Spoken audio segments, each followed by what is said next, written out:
Hello everyone, I'm Ellie Weisenberg-Kelly, Manager of Public Programs at the Picantico Center of the Rockefeller Brothers Fund, located in Tarrytown, New York, and home to Kykuit, the historic Rockefeller estate overlooking the Hudson River, built in 1913 by John D. Rockefeller. Today, the Picantico Center serves as a community resource, offering public access as a conference center and museum, as well as offering a wide variety of arts and culture programming and an artist residency program. I'm excited to welcome you to today's virtual tour of the iconic Marcel Breuer House, led by Kimberly Miller, architect and managing director of the Green Rock Corporation, which is owned by the National Trust for Historic Preservation and handles maintenance and security for the Picantico Center, and Katrina London, manager of collections and curatorial projects at the Picantico Center. For today's tour, Kimberly Miller will guide you through the Breuer House's architectural highlights, while Katrina London will focus on its furnishings and art. Designed by Marcel Breuer for the House in the Museum Garden, a 1949 exhibit at the Museum of Modern Art, the house was transported by the Rockefeller family to their Picantico estate in 1950 for use as a guest house. In 2007, the house was deeded to the National Trust for Historic Preservation by the estate of Lawrence S. Rockefeller, and the Rockefeller Brothers Fund assumed its stewardship. Today, the house is managed by the RBF and is used as housing to support artists in their creative process through the Fund's Artist Residency Program. We hope you enjoy the opportunity for a closer look at our collection from home, and we can't wait until we can welcome you back. For information on upcoming programs, please visit our website at rbf.org/events. And now, here's Katrina London with her tour of the art and furnishings in the Marcel Breuer House.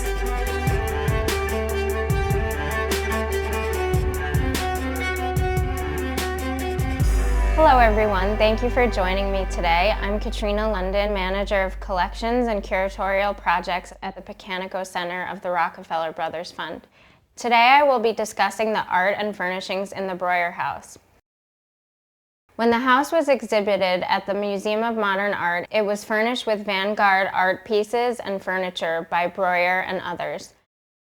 After the house came under the RBF stewardship in 2007, exhibition records from MoMA and Ezra Stoller's 1949 photographs were used to acquire historically appropriate furnishings.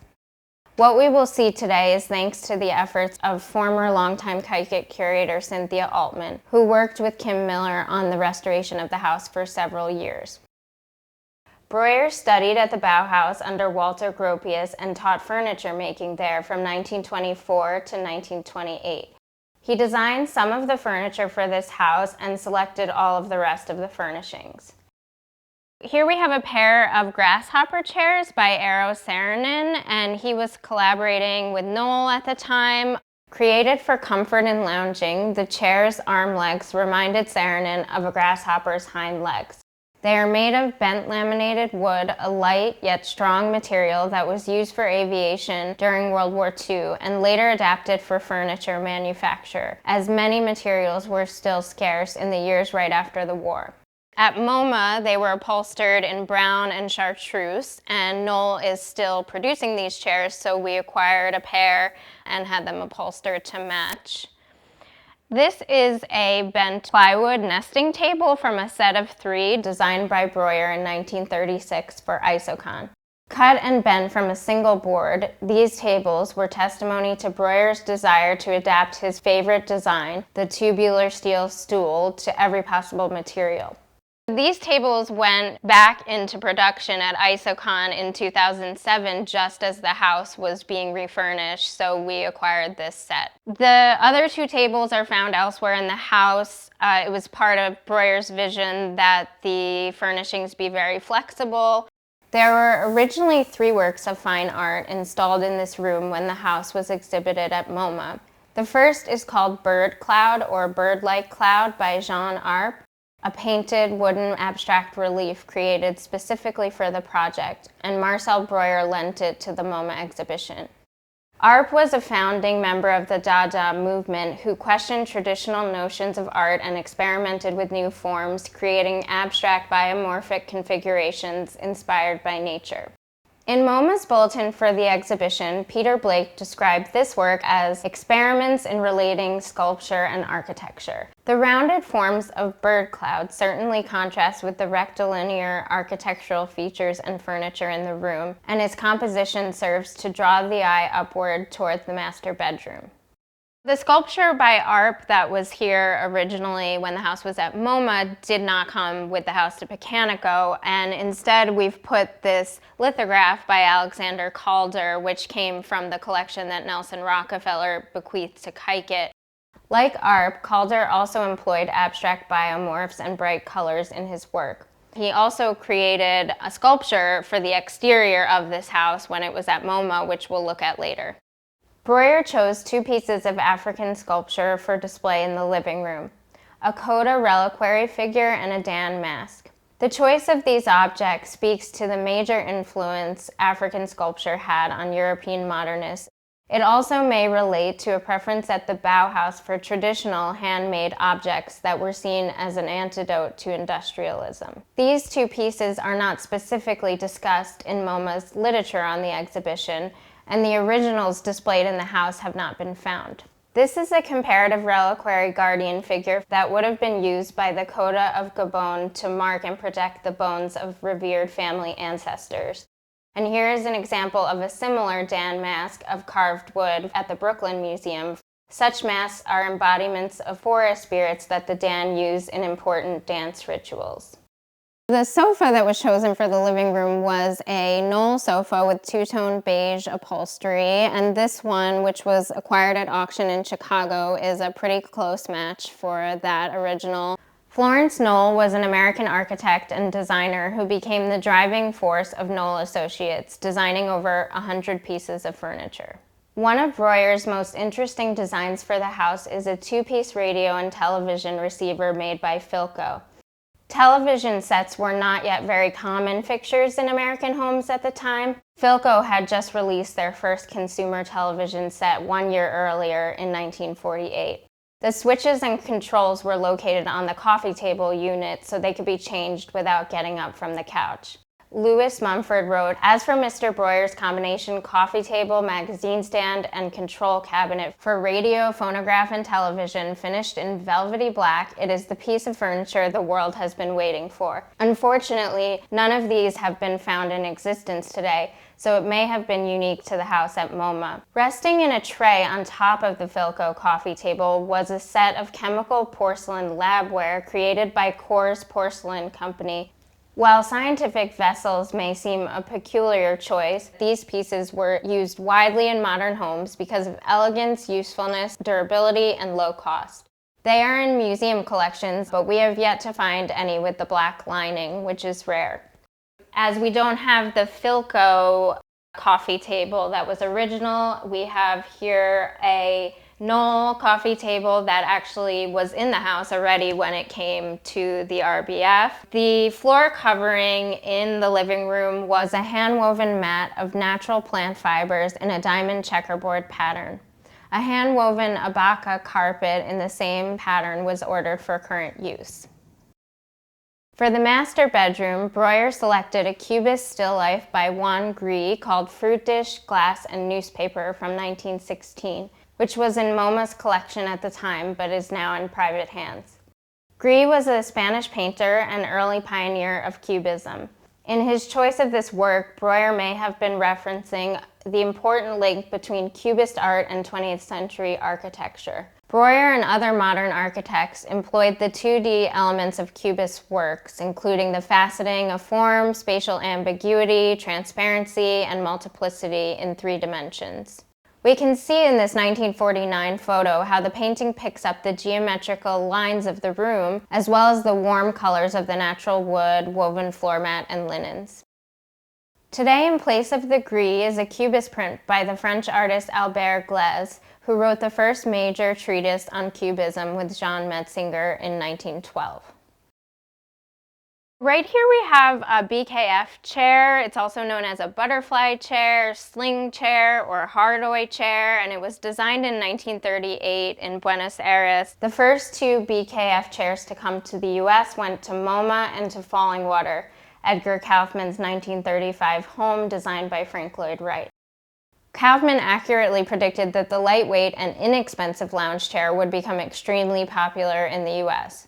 The original chair at MoMA was covered in leather, but the ones in leather today are not as well made, so we acquired this reproduction which has brown canvas fabric. In the dining area, Breuer chose a DTW1 dining table by Charles and Ray Eames, and he designed a set of chairs, but they were never put into production, so they're very rare today. The Eameses were an American architecture and design duo who became known for some of the most important contributions to American furniture design of the 20th century.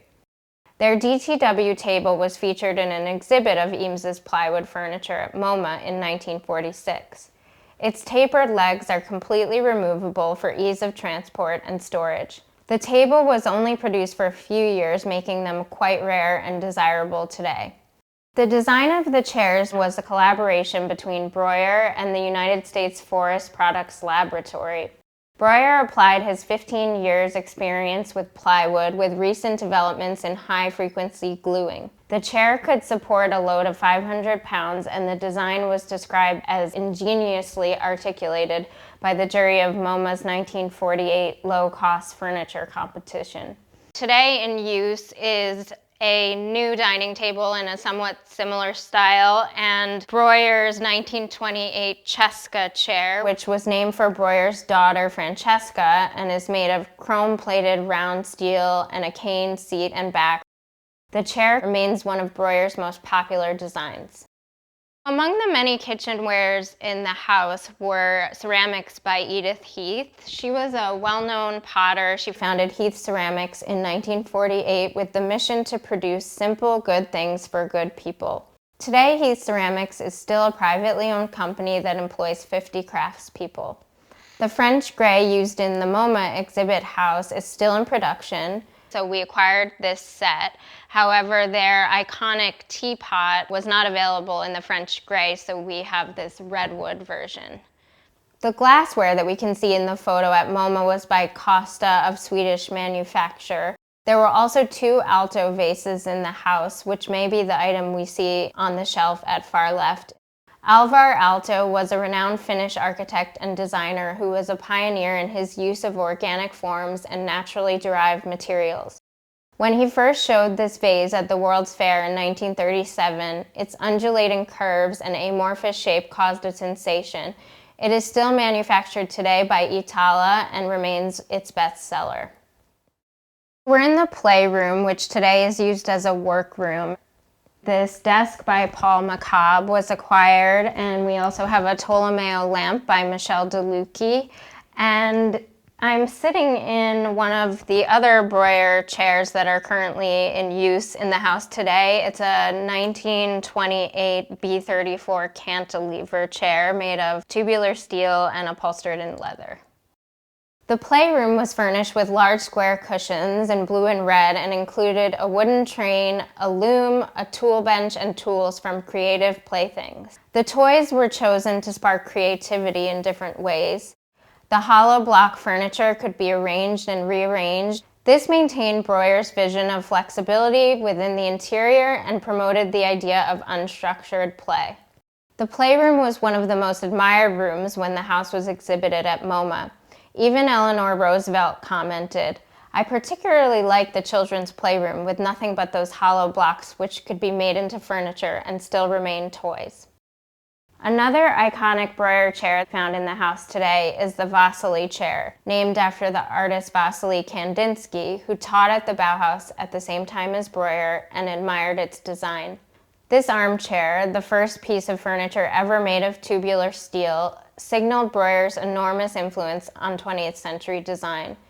Inspired by the lightness and strength of his tubular steel bicycle, Breuer exploited this material's potential for furniture. The curtains in the room are by Knoll. They were commissioned from Knoll to match the originals designed by Esther Harazzi. Harazzi was a Hungarian-born designer who became the director of the Knoll textile department. This pattern was called Knoll stripe. They were used here in the playroom and then also in the entryway to cover a coat closet.